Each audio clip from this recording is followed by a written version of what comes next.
Today, I wanted to talk about mistakes in English. I know it can be frustrating when you're learning, but my job is to help you feel more confident and fix some of those mistakes that you may have. This lesson is all about the top 5 mistakes that non-native speakers make. My name is Joe, your English expert, and this is Hula. 1. Talking about age. I wanted to get started with the most common mistake that I hear, and that is when people talk about age.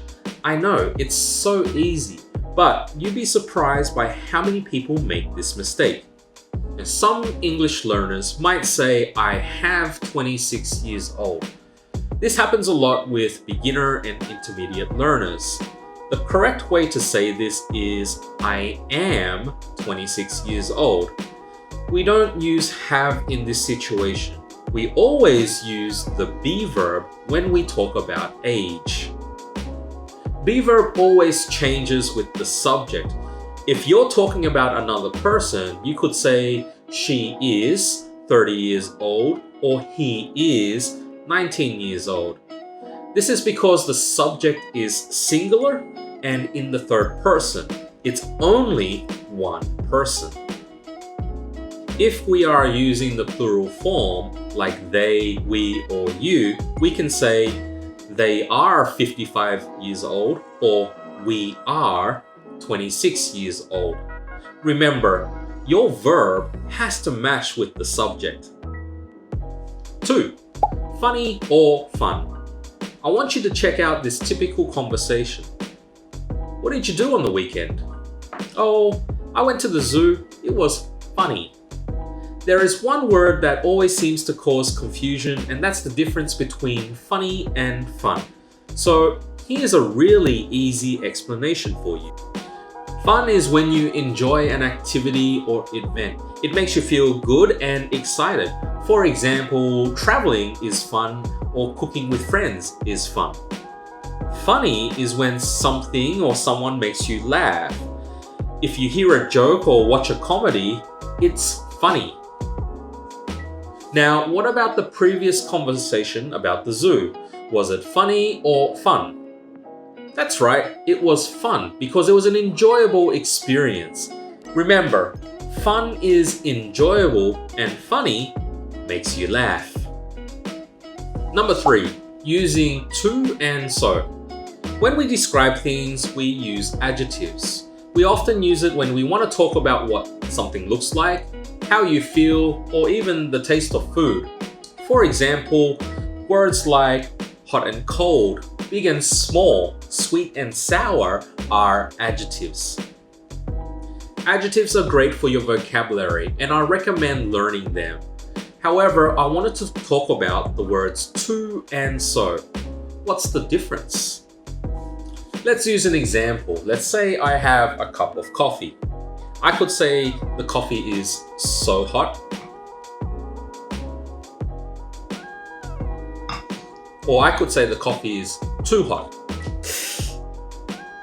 Now, you can see that there is a difference in the meaning of hot when we use so and to. When we use so hot, it means that it's very hot, but we can still drink it. However, when it's too hot, then it means it's too much, and we cannot drink it. So to understand, so is used for things that we can do. To is for things that we cannot do. Let me show you another example. The car is so expensive. I have to save a little bit more money, but I can get the car soon. Now, the car is too expensive. I don't have enough money, and I can't afford it. You can see in this context that when we use so, yes, it can be difficult, but I can still get the car. Now, if we use to, then basically it means that we have no chance of getting the car. Number 4, make versus do. English verbs can be confusing, right? Make and do. These two verbs are a pretty common headache for most people. Anything that allows you to create uses the word make. I can say my wife makes breakfast every day, or We make travel plans every year. Number 5. Take food versus have food. Since we're talking about food, well, I love food. I know that it's great talking about food, and I'm sure most of you do too. However, sometimes I hear I take breakfast or I take dinner. Now, this is technically incorrect. Normally, we want to use the word have. You can say, I have breakfast or I have dinner. Change the word take and use the word have. This will instantly fix your sentence when you're talking about food. There you have it. Those are the top 5 mistakes that non-native speakers make, which can be easily fixed. Start using these changes and tell me how your English is going. Leave a comment down below. I'd love to see how you're doing. It was great to be with you guys, and I hope to catch you all again. I appreciate the love, and please share this video with your friends.